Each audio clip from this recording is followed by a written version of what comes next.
دوسرا تیموتھیوس اس کا پہلا باب اور اس کی 7ویں آیت۔ کیونکہ خدا نے ہمیں دہشت کی روح نہیں بلکہ قدرت اور محبت اور تربیت کی روح دی ہے۔ کلام مقدس کا پڑھا اور سنا جانا ہم سبوں کے لیے باعث برکت ہو۔ ایک چیلنج ہے ہمارے پاس، اور چیلنج یہ ہے کہ ہم کیسے اپنے اندر موجود ہر طرح کے خوف پر غالب آئیں۔ اور یہ ایک بڑا زبردست چیلنج ہے۔ آلموسٹ ہر بندے کو کسی نہ کسی مقام پر اس چیلنج کا سامنا کرنا پڑتا ہے۔ خوف کسی بھی عمر میں، کسی بھی مقام پر انسان کی زندگی میں یہ خوف جو ہے وہ ڈیرے ڈال لیتا ہے، اور پھر یہ خوف جو ہے انسان سے عجیب عجیب حرکتیں کرا دیتے ہیں۔ تو ہمیں بائبل مقدس کہتے ہیں دہشت کی روح خدا نے نہیں دی۔ ہمیں کون سی روح ملی ہے؟ ہمیں محبت کی، قدرت کی، خدا پر بھروسہ رکھنے کی، یہ خدا نے اسپرٹ ہمیں دی ہے۔ لیکن there is a spirit that is called the spirit of fear، خوف کی، دہشت کی روح۔ ہمیں جب اس قسم کے حالات کا سامنا ہو، جب دہشت ہو سامنے، جب خوف راج کر رہا ہو، تو پھر ہمیں کیا کرنا چاہیے؟ کیسے ہم خوف پر غالب آ سکتے ہیں؟ کسی نے کہا the fear is a powerful thing، اس میں کوئی شک نہیں ہے کہ یہ اس طرح سے جکڑ لیتا ہے خوف انسان کو کہ انسان کو وہ بالکل کرپل کر دیتا ہے، پیرالائز کر دیتا ہے۔ آپ کو پتہ ہے کبھی کبھی کوئی بندہ ڈر جاتا ہے اور وہ اس کی آواز بھی نہیں نکلتی، وہ بولنا چاہتا ہے، وہ اس سے بولا نہیں جاتا۔ کبھی شاید آپ کے ساتھ یہ واقعہ پیش آیا ہو کہ آپ اپنے گھر میں ڈر گئے ہو یا خوف آپ پر طاری، آپ اس خوف میں اپنے ساتھ سوئے ہوئے اپنے کسی عزیز کو جگا نہیں سکتے، اس کو بلا نہیں سکتے، اس تک اپنی آواز نہیں پہنچا سکتے، اور خوف آپ کو جو ہے وہ دبا لیتا ہے۔ تو اس میں شک نہیں ہے کہ یہ ایک پاورفل چیز ہے، پر ایک زبردست بات یہ ہے کہ خدا نے ہمیں ہر طرح کے خوف سے نکلنے کا راستہ دیا ہوا ہے، ہمیں طریقہ بتایا ہوا ہے کہ کیسے ہم غالب آ سکتے ہیں۔ نمبر 1، ہم خوف پر غالب آ سکتے ہیں خدا کے طلبگار ہو کر۔ خدا کی طلب اپنی زندگی میں رکھیں، خدا کی جستجو کریں، خدا کے طالب ہو جائیں۔ زبور 34 کی 4 آیت، یہاں لکھا ہے میں خدا کا طالب ہوا، میں خدا کا طالب ہوا، اور آگے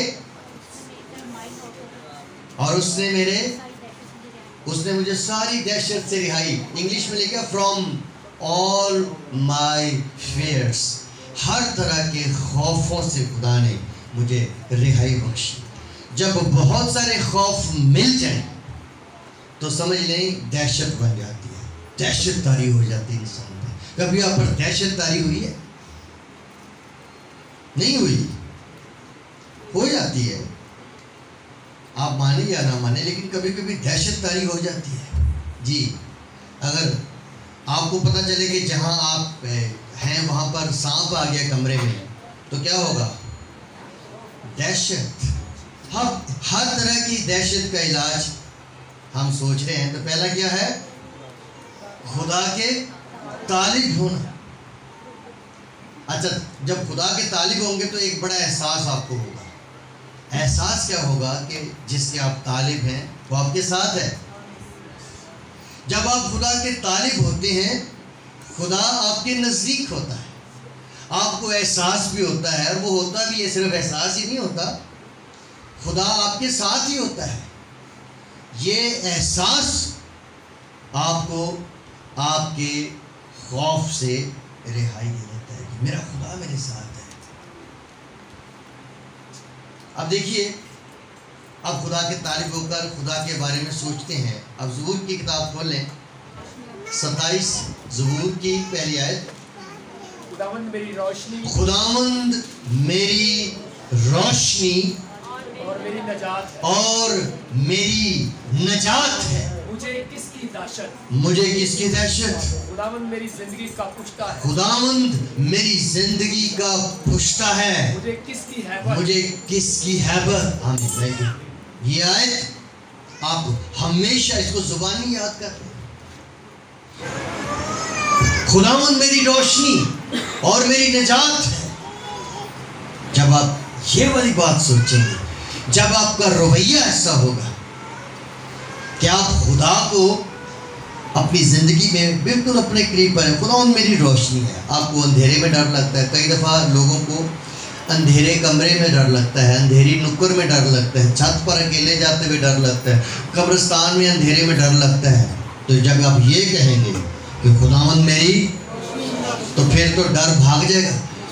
ڈر ایسی چیز ہے جیسے اندھیرا ہی جب خوب اندھیرا ہو، آپ کو یہاں سے بھی اپنا ہاتھ نظر نہ آئے، آپ ایک چھوٹی سی ماچس کی تیلی جلائیں تو ایک دم وہ سارا اندھیرا وہاں سے غائب ہو جائے گا، اور ایک چھوٹی سی ماچس کی دیا سلائی جو ہے وہ اس سارے اندھیرے پر غالب آ جائے گی۔ ایگزیکٹلی بالکل ایسے ہی ہے۔ جب آپ یہ بات سوچ لیتے ہیں کہ خداوند میری روشنی ہے، تو دل کے اندر سے سارے اندھیرے غائب ہو جاتے ہیں۔ کئی دفعہ آپ کا ذہن معاف ہو جاتا ہے، کہتا ہے جی مجھے تو سمجھ نہیں آتی، میرا تو دماغ ہی بند ہو گیا ہے، دماغ ہی اندھیرا ہو گیا ہے۔ یہ آیت یاد کریں، خداوند میری روشنی ہے۔ روشنی اندھیرے کی ضد ہے، اور روشنی اندھیرے پر غالب آنے والی ہے۔ اندھیرا چاہے جتنا بھی زیادہ ہو، خوب اندھیرا ہو، ایک چھوٹی سی کرن روشنی کی اس اندھیرے کا خاتمہ کر دیتی ہے۔ اس واسطے، اور جب خدا کی روشنی ہے، ہیلو، کیا ہوا؟ روشنی کون ہے آپ کی؟ کسی بلب کو آپ اپنی روشنی نہیں کہہ رہے، آپ نوروں کے باپ کو اپنی روشنی کہہ رہے ہیں، جس نے سارے نور خلق کیے ہیں۔ جب نوروں کا باپ آپ کی روشنی ہے، پھر اندھیرے تو بھاگیں گے، اندھیرے نے بھاگنا ہی ہے۔ کبھی آپ نے فیس کیا اس خوف کو جو اندھیرے کا خوف ہے؟ کبھی کبھی اندھیرا باہر ہوتا ہے، اور کبھی کبھی اندھیرا آپ کے اندر ہوتا ہے۔ ہمیں خدا کے کلام میں سے یہ رہنمائی ملتی ہے کہ ہم اپنے خدا کے طالب ہوں تو ہم ہر طرح کے خوف سے، ہر طرح کی دہشت سے رہائی پائے گا۔ خدا کے طالب کیسے ہو سکتے ہیں؟ آپ خدا کو یاد کریں، آپ جہاں اسے پکاریں گے، اب وہ آپ کو جواب دے گا۔ یہ بائبل کہتی ہے، زبور 91 اس کی 15 آیت میں لکھا ہے، وہ مجھے پکارے گا اور میں اسے۔ آپ اسے پکار کر تو دیکھیں۔ شاگردوں نے جب اسے پکارا، جب وہ سویا ہوا تھا بظاہر ان کے سامنے، جب وہ کشتی میں سویا ہوا تھا، ایک بڑا طوفان ان کو کھا جانے کے لیے، ان کو ہلاک کر دینے کے لیے ان کی زندگی میں آیا ہوا تھا، تو کیا ہوا پھر؟ انہوں نے یسوع مسیح کو پکارا، خداوند ہمیں بچائیے، ہم بالکل قریب المرگ ہیں۔ تو کیا ہوا پھر؟ خداوند اٹھا اور خداوند نے طوفان کو چھڑکا، تو فوراً ان کو جواب مل گیا نا۔ خداوند کا جواب کیا ہوتا ہے؟ خداوند کا جواب یہ ہوتا ہے جہاں موت ہو وہاں زندگی آ جاتی ہے، جہاں پر خوف ہو وہاں پر حوصلہ مل جاتا ہے، دلیری مل جاتی ہے۔ زبور 121 میں آپ گاتے ہیں، خوف کھاواں گا نہ وچ اجاڑاں۔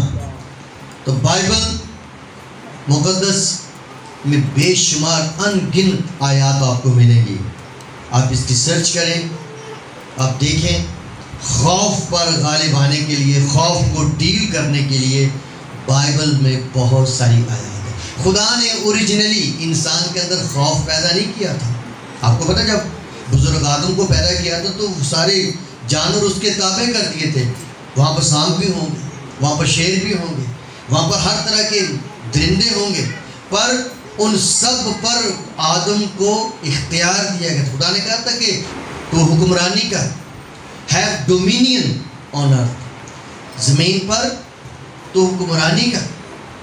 ساری زمین پر آدم کی حکمرانی تھی, کوئی خوف نہیں تھا, کسی بھی چیز کا ڈر نہیں تھا. ڈر کس دن پیدا ہوا؟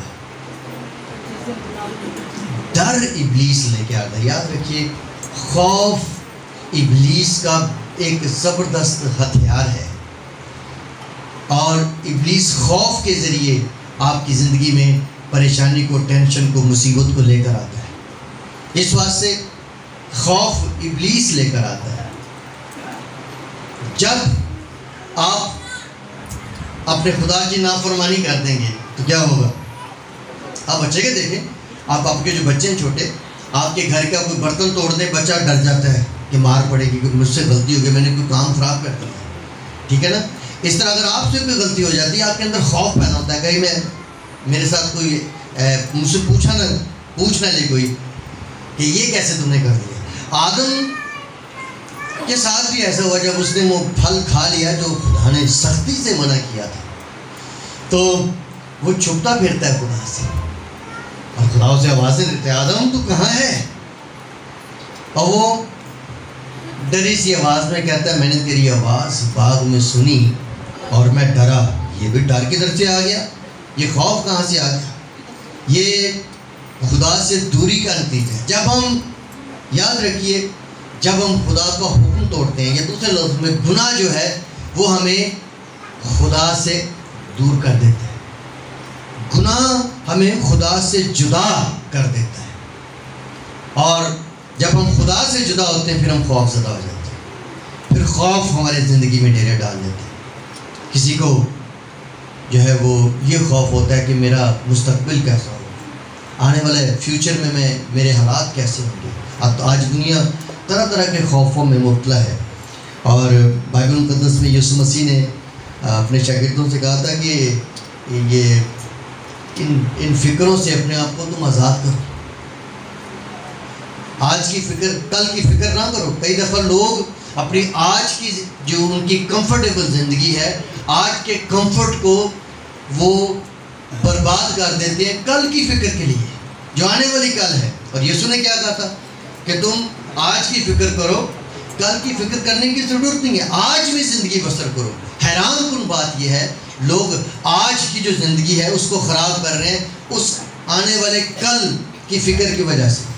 تو یسوع نے تو کہا تھا کل کی فکر خود کل کر لے گا. آج کی فکر, خدا نے یسوع مسیح نے خدا پر ہمیں بھروسہ کرنا سکھایا. ہمیں ہمیشہ اپنے خدا پر پورے طور سے بھروسہ کرنا ہے تاکہ ہم اپنے خدا کو اپنی زندگی میں ہمیشہ اپنے قریب پائیں.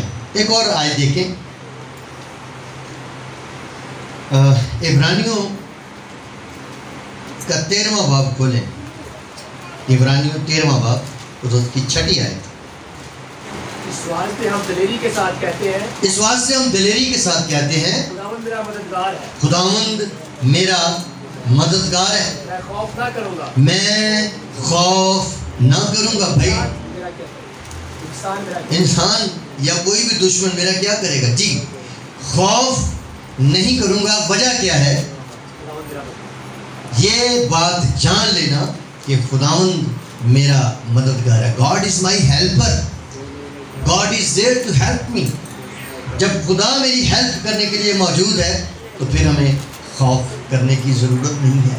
پھر ہمیں بڑی دلیری کا مظاہرہ کرنا ہے. یسایہ 41واں باب بھی کھولیں. یسایہ 41واں باب 10ویں آیت سے 13ویں آیت تک پڑھ دیں. تو مت ڈر کیونکہ میں تیرے ساتھ ہوں, کیونکہ میں تیرے ساتھ ہوں. ہراساں نہ ہو, بے ہراساں نہ ہو, یعنی خوف زدہ نہ ہو, کیونکہ میں تیرا خدا ہوں, کیونکہ میں تیرا خدا ہوں. میں تجھے زور بخشوں گا, میں تجھے زور بخشوں گا, میں یقیناً تیری مدد کروں گا, میں یقیناً تیری مدد کروں گا, اور میں اپنی صداقت کے دائنے ہاتھ سے تجھے سنبھالوں گا, اور میں اپنی صداقت کے دائنے ہاتھ سے تجھے سنبھالوں گا. یہ دیکھیں یہ خدا اتنا زبردست وعدہ کر رہا ہے. جب اتنے زبردست پرومسز ہمارے ساتھ ہو خدا کے، پھر خوف کہاں رہتا ہے؟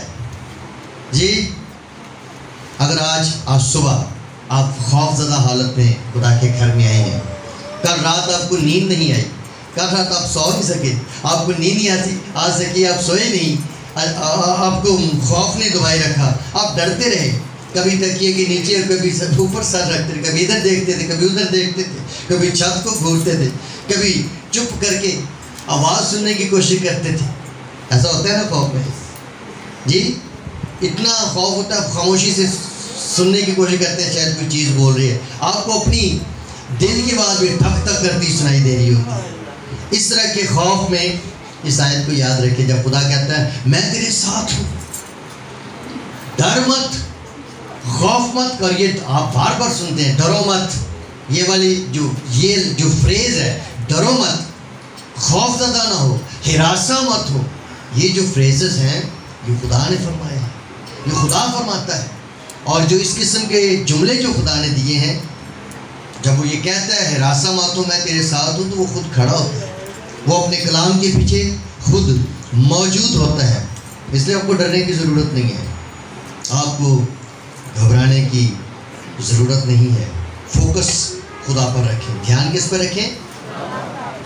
آپ کا دھیان خدا پر ہوگا تو پھر آپ کو ڈر نہیں لگے گا، آپ خوف زدہ. آپ کے پاس ایک ٹیڑی پیسہ بھی نہ ہو، آپ کے پاس کچھ بھی نہ ہو، آپ کو پھر بھی خوف نہیں آئے گا، کیونکہ آپ کو یہ پتہ ہے کہ میرے پاس دنیاوی طور پر کچھ بھی نہیں ہے تو بھی میرے ساتھ خدا ہے.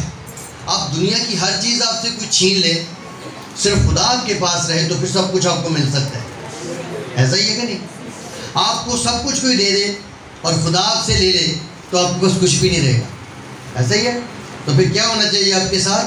ہمیشہ خدا کو ہمیشہ آپ کے ساتھ ہونا چاہیے. اپنے ایمان میں مضبوط ہو. خوف پر غالب آنے کے لیے کیا کرنا چاہیے؟ ایمان میں مضبوط ہونا. ایمان کی سپر جو ہے یہ ایک شیلڈ ہے، ایمان ایک شیلڈ ہے. آپ جتنا زیادہ اپنے ایمان میں مضبوط ہوں گے اتنا ہی زبردست. پھر خدا آپ کو آپ کے ایمان کے اوپر ایک شیلڈ دے دیتا ہے، آپ کے ایمان کو اور زیادہ مضبوط کر دیتا ہے. اس لیے شاگردوں نے ایک دفعہ یسوع سے کہا تھا اے خداوند ہمارا ایمان بڑھا. تو آپ بھی یہ کہہ سکتے ہیں جب بھی آپ پر خوف طاری ہو، دہشت طاری ہو، آپ خدا سے ایک چھوٹی سی دعا کریں، اے خداوند تو میرے ایمان کو بڑھا. آپ خدا سے یہ دعا کریں خدا میرے ایمان کو بڑھا. تو پھر کیا ہوگا؟ پھر خدا آپ کے ایمان کو مضبوط کرے گا. آپ نے خوف پر غالب آنا ہے اپنی گواہی سے، اپنے منہ کے الفاظ سے. جب آپ غالب آنے کی بات ہو، اور اسپیشلی ابلیس پر، ابلیس ہی سارے خوف کا منبع ہے. آپ ابلیس پر غالب آئیں، آپ خوف پر غالب آنا چاہتے ہیں، آپ اپنی گواہی کو مضبوط بنائیں. مکاشفہ 12:11 میں لکھا ہے کہ وہ برے کے لہو اور اپنی گواہی کے سبب سے ابلیس پر غالب آتے ہیں. خوف آپ کے ذہن میں بڑے بڑے مضبوط قلعے بناتا ہے، اور ان کو اگر آپ ڈھائیں گے تو آپ فتح پائیں گے. ٹھیک ہے؟ اور یہ دیکھیے ذرا ایک آیت پڑھ لیں، پھر ہم آخر میں یہ آیت پڑھ کے ہم اس کو کلوز کریں گے. دوسرا کرنتھیوں اس کا 10واں باب اس کی 5 آیت ہے. چنانچہ ہم تصورات اور ہر ایک اونچی چیز کو جو خدا کی پہچان کے برخلاف سر اٹھائے ہوئے ہیں ڈھا دیتے ہیں. ان قدوں کو، ان اونچی عمارتوں کو جو ابلیس نے دماغ میں فٹ کر دی آپ پہ اور ان کو بلند کر دیا ہے، ڈھانپتے رہتے ہیں. آپ نے ان ساری لہروں پر، خوف کی ان بلڈنگوں پر آپ نے غالب آنا ہے، اور آپ نے جو غالب آتا ہے وہ برکت پاتا ہے، جو غالب آتا ہے وہ ترقی کرتا ہے. تو آئیے ہم اپنے خدا سے کہیں خدا مجھ پر اپنے کرم کی نظر فرما، میرے اس چیلنج کو دور فرما. آپ کا آسمانی باپ آپ کی مدد کے لیے تیار ہے، اس نے وعدہ کیا ہے. ڈرو مت، ہراساں مت، خوف زدہ نہ ہو، خوف نہ کھا، مت گھبرا. یہوہ یریمون میں مہیا کروں، آپ نے خوف نہیں کرنا. آئیے ہم دعا کریں.